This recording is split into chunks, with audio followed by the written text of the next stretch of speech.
ಒಬ್ರಿಗೆ ಸೌಜನ್ಯನ ಮನೆಯಿಂದ ಕೇವಲ 10 ನಿಮಿಷ ದೂರದಲ್ಲಿರುವಂತಹ ಒಂದು ಹಳ್ಳನ ದಡದಲ್ಲಿ ಸೌಜನ್ಯನ ಮೃತದೇಹ ಸಿಗುತ್ತೆ.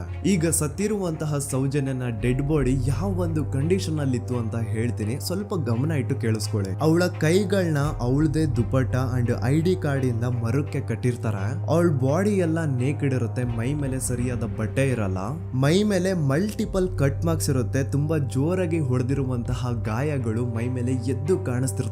ಅವಳ ರಿಪ್ಸ್ ಎದೆ ಭಾಗದ ಮೂಳೆಗಳೆಲ್ಲ ಮುರಿದು ಹೋಗ್ಬಿಟ್ಟಿರ್ತವೆ. And most brutal part is ಅವಳ ಯೋನಿ, ಅವಳ ಏನಿತ್ತು ಅದ್ರ ಒಳಗಡೆ 6 ಇಂಚ್ ಮಣ್ಣು ತುಂಬಿರ್ತಾರೆ. ಆ ಬಾಡಿ ಕಂಡೀಷನ್ ನ ನೋಡಿದಾದ್ಮೇಲೆ ಒಂದಂತೂ ತುಂಬಾ ಕ್ಲಿಯರ್ ಆಗಿ ಅರ್ಥ ಆಗುತ್ತೆ, ಅವಳನ್ನ ಯಾರೋ ತುಂಬಾ ಫೋರ್ಸ್ಫುಲಿ ಮಾಡಿ ನಂತರ ನಿರ್ದಯವಾಗಿ ಸಾಯಿಸಿದ್ದಾರೆ ಅಂತ. ಇಲ್ಲಿ ಕ್ರಿಮಿನಲ್ಸ್ ನ ಬುದ್ಧಿವಂತಿಕೆ ನೋಡಿ ಪೊಲೀಸ್ ಅವ್ರಿಗೆ ಏನೂ ಸುಳಿವು ಸಿಗ್ಬಾರ್ದು ಅಂತ ಅವಳ ಯೋನಿ ಒಳಗಡೆ 6 ಇಂಚ್ ಅಷ್ಟು ಮಣ್ಣು ತುಂಬ ಹೋಗಿರ್ತಾರೆ. ಸೊ ದೆನ್ ಪೊಲೀಸ್ ಅವ್ರಿಗೆ ವಿಷಯ ಗೊತ್ತಾಗುತ್ತೆ. ಅವರು ಸ್ಪಾಟ್ ಗೆ ಬಂದು ಸೌಜನ್ಯನ ಬಾಡಿನ ರಿಕವರ್ ಮಾಡಿ ಆ ಒಂದು ಸ್ಪಾಟ್ ನ ಕಂಪ್ಲೀಟ್ ಸೀಸ್ ಮಾಡ್ತಾರೆ.